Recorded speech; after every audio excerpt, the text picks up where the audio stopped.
Katanya sih dia insecure karena katanya punya dia tuh kecil banget dibandingin temen dia.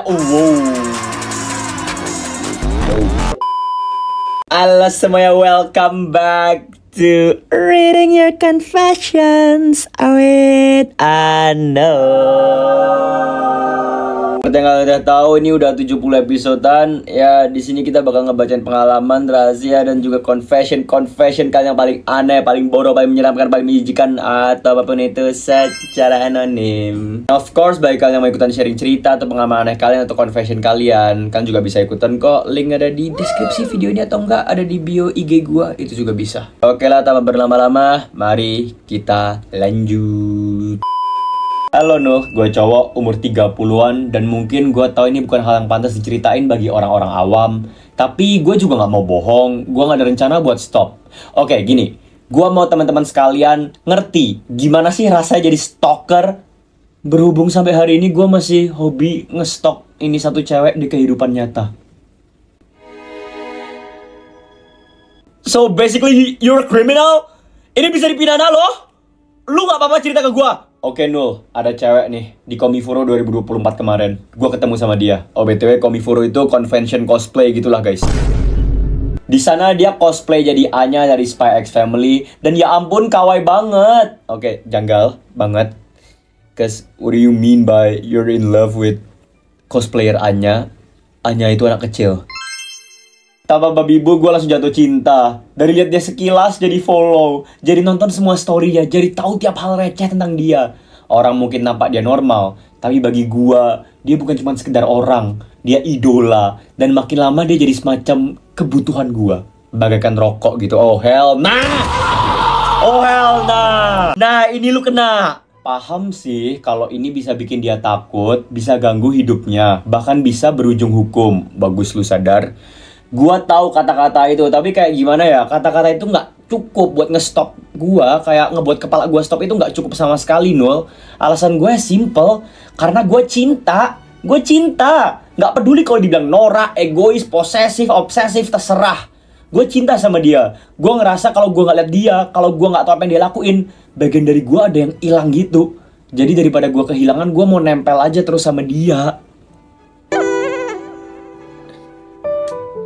Oke, Sender, gue gak tau nama lu siapa, tapi first of all, you're 30! Lu umur 30-an! Ini cewek paling kelas berapa sih? Kelas 12, kelas 11? Anak kuliah maba atau mentok-mentok masih kuliah lah pasti. And you're 30! Lu kerja! Lu bau! Gue ngikutin dia ke event, gue liat dia dari jauh, gue simpen foto-foto candidnya yang gak dia post. Terus gue screenshot story-story di HP, bukan buat dipamerin, tapi buat dipakai. Ya, gue tahu itu ngeri, gue tahu itu kriminal di mata orang, tapi nggak bagi gue. Ya soal lu pelaku! Tapi gue nggak ada niat nyakitin dia sama sekali. Sumpah, gue cuma pengen dia ngerti. Bukan semua orang ngikutin itu artinya mau nyakitin. Ada yang ngikutin karena bingung, karena kesepian, karena butuh nempel sama sesuatu yang bikin dia merasa hidup lagi. Gue pengen dia ngerti alasan gue. Nggak buat dia terharu, tapi supaya dia tahu kalau ini tuh bukan sekedar iseng, melainkan gue beneran sayang buat jadi suami dia.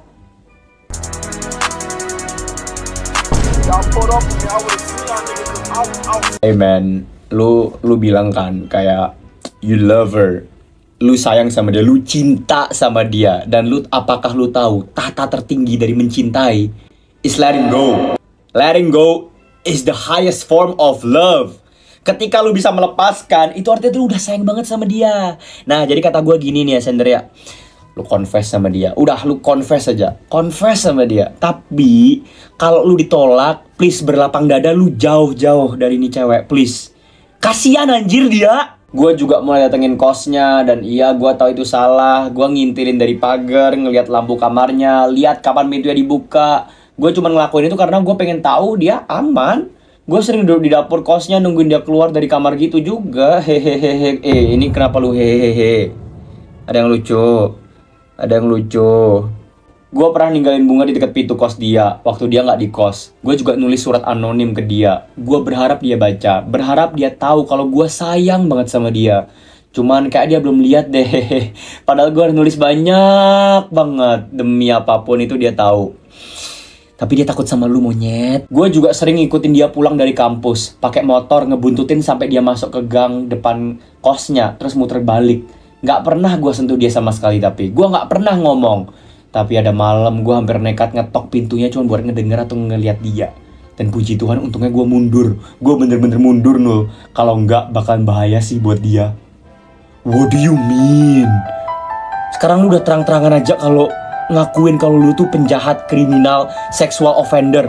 Terkadang gue ngebayangin skenario terburuk kayak polisi datang, orang-orang tahu gue ngintip, keluarga dia ngancem gue, hidup gue hancur berantakan. Itu bikin jantung gue mau copot.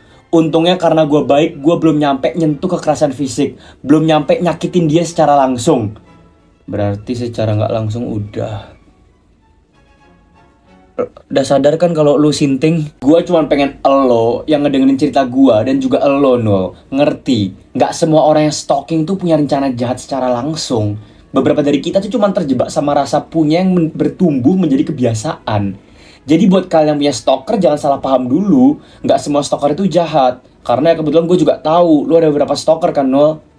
Tahu dari mana anjing? Kok serem dah. Intinya gitu. Anggap aja kita nih Batman kalian yang bisa nyelamatin kalian kalau kalian kenapa-kenapa. Ketika orang lain nggak tahu, kita bakal ada. Ya justru karena itu serem, gila.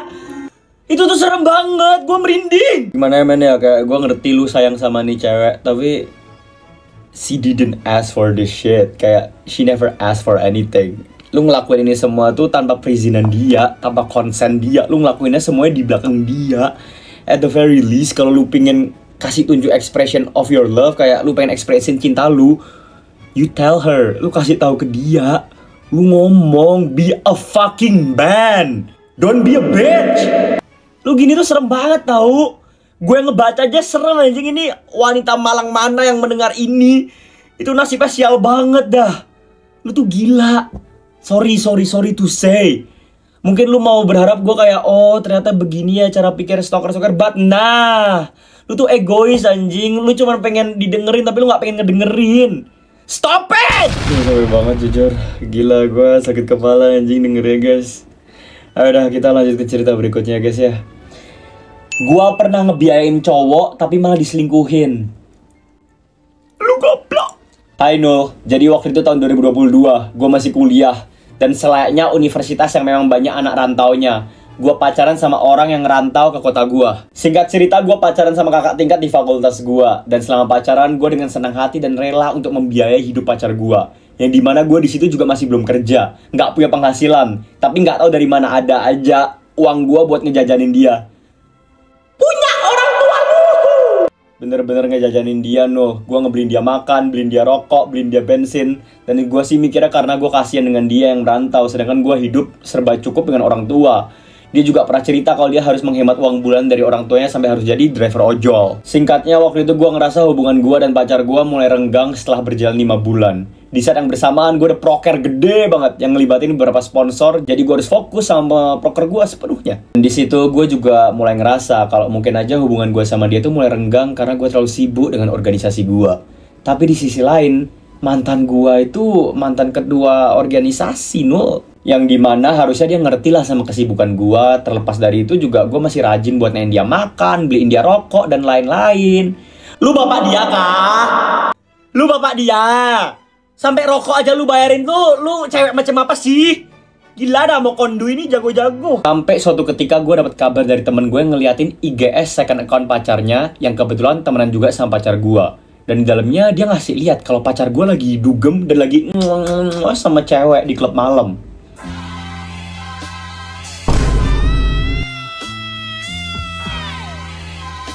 Di situ gue inget banget kalau pacar gue itu bilang dia mau beli makan sama temennya, dan ternyata dia nggak beli makan, Nuh, dia dugem. Dan besoknya gue interogasi dia nggak memberi pembelaannya, yang artinya itu memang dia, dan dia memang dugem, bukan beli makan. Dan gongnya lagi, Nuh, bukannya minta maaf tapi dia malah mutusin gue dengan alasan bahwa gue bukan orang yang dia cari dan bukan orang yang bisa ngertiin dia. Bayangin ya, Nuh, dari makan, alat mandi, bensin, sampai rokok, itu semua gue yang beliin buat dia, Nuh. Sampai dimana dia kurang uang buat sidang skripsi, gue juga yang pinjemin uangnya, Nul. Padahal di situ posisinya kita udah putus. Dia mutusin gue karena katanya dia belum bisa move on dari mantan pacarnya yang ada di kota tempat dia berasal. Dan dia juga bilang kalau gue nggak bisa kayak mantan pacarnya itu. Ya lu kayak bapaknya soalnya. Beberapa minggu setelah itu temen gue yang dimana adik tingkat jurusan dia datang dan bilang ke gue kalau selama ini dia masih sering telepon sama mantan pacarnya yang dengan nama kontak yang dikasih nama instansi ojolnya dia. Dan itu dia lakuin dari awal pacaran sama gue. Oh my god, lu bangsat banget, gila. Dimana kalaupun suatu saat ketika dia sama gua dan mantan pacarnya itu nelpon dia, gua nggak bakal curiga karena gua kira itu telepon dari Gojek, dari pusat. Dan gue emang bukan tipe orang yang kepo, jadi gue nggak pernah sama sekali ngecek HP dia dan curiga sama dia selama ini. Dan setelah gue putus dari dia, banyak banget fun fact yang selama ini gue nggak tahu tentang dia, yang ikut ditutupin sama temen-temennya supaya image dia tetap kelihatan baik dan berwibawa. Karena statusnya sebagai mantan ketua organisasi kampus. Padahal aslinya dia brengsui banget, Nul. Asli. Ya lu dia goblok banget tapi gak. Sorry. Penonton, anak-anak, jawab deh. Tapi ini sendernya goblok gak sih menurut kalian? Menurut gue dia goblok banget soalnya. Dan total kerugian gue selama 5 bulan untuk pacaran sama dia tuh kurang lebih 10 juta.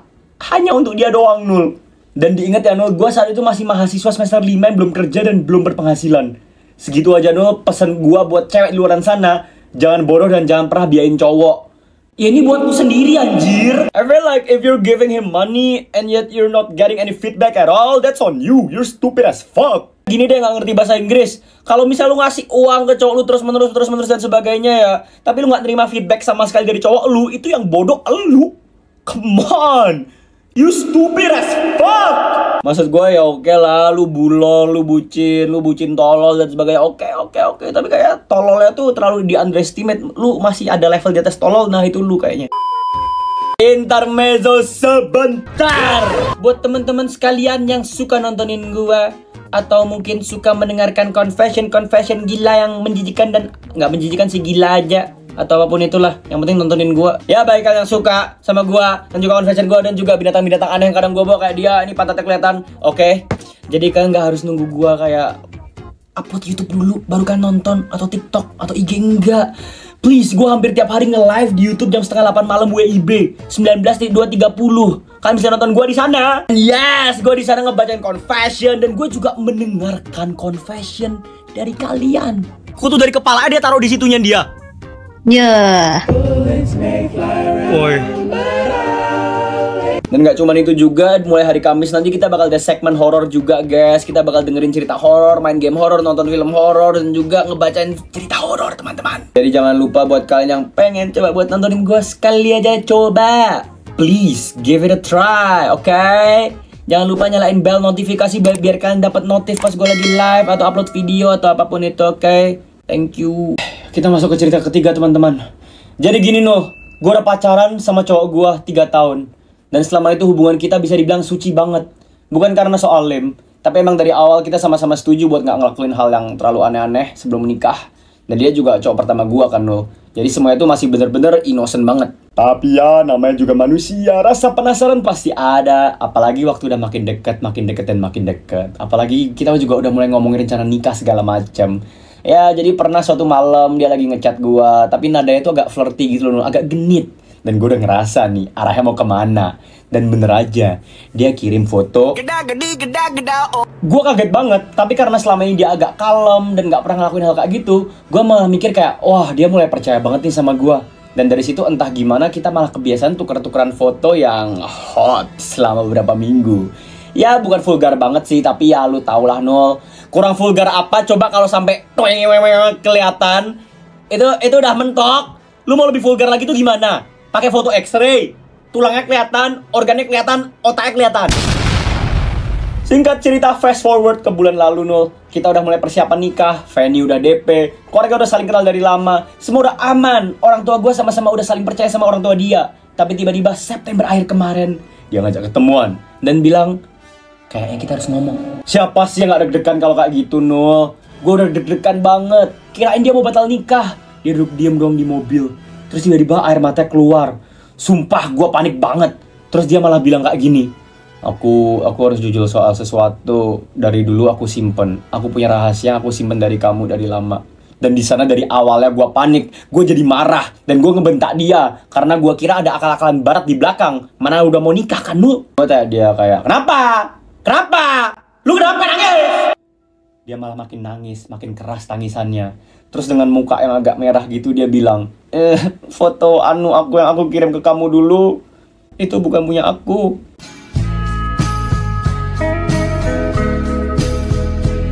Kok bisa dah? Nyangka gak lu semua? Nyangka gak gua tanya? Gak mungkin ada yang nyangka. Terus dia lanjut, itu punya teman aku minta fotonya tapi dia udah kasih izin kok. Jujur gue kayak mau ngakak, tapi takut laki gue nangis. Dia sampai nutup muka sendiri gitu loh, saking malunya. Dan FYI ya Nul, ini laki udah umur 29. Orang Batak, manajer di perusahaan yang lumayan gede. Badannya juga gede, kayak 180-an cm. Dan jenggotan, pokoknya maco banget. Lu bisa bayangin gak WK? Nggak mau. Ya jadi intinya katanya sih dia insecure. Karena katanya punya dia tuh kecil banget dibandingin temen dia. Wow.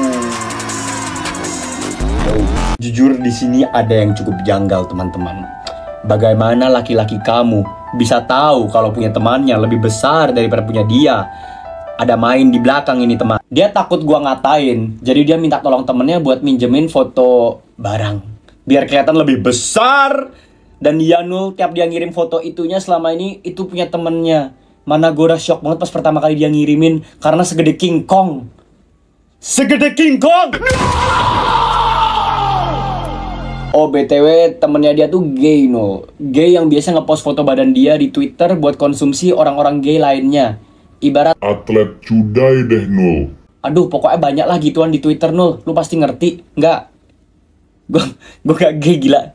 Gue gak gay. Awalnya dia nangis gara-gara itu. Dan lo tau gak, dia sampai nangis di pelukan gue sampai bilang kayak, aku takut batal nikah sama kamu cuman karena barang aku kecil. Ya udah dong, akhirnya gue bilang, sayang, yang penting tuh kan bukan barangnya, tapi hatinya. Yes! Benar! W woman! Bener, lu bener. Dia bener, dengerin tuh. Don't judge the book by its cover. Jangan ngelihat buku dari sampulnya doang. Laki-laki tuh lebih dari sekedar titiu, oke? Dari hatinya, hati nurani, kebaikan, spiritualisme, tanggung jawab, responsibility, disiplin, dan sebagainya. Nggak cuman perkara titiu aja ya. W woman. Ya habis gua ngomong gitu dia malah makin mewek. WK ya udah itu aja Nul. Gue udah dapat izin dari dia kok buat cerita ke elu. Santai aja. Nah, good ending. Gue senang. Oke, tanpa terasa kita sudah selesai teman-temanku yang ku sayangi dan ku cintai. Oke deh, kira-kira dari 3 cerita tadi mana sih yang paling bikin kalian dan boleh dong di antara kalian kira-kira siapa yang bener-bener nonton dari awal sampai habis? Boleh dong coba buat komen Kengkol. Karena dengan itu gue bakal tahu kira-kira siapa aja di antara kalian yang bener-bener support gue. Sekali lagi thank you semuanya. Hope you guys enjoy it. Dan sampai bertemu di episode berikutnya. Bye.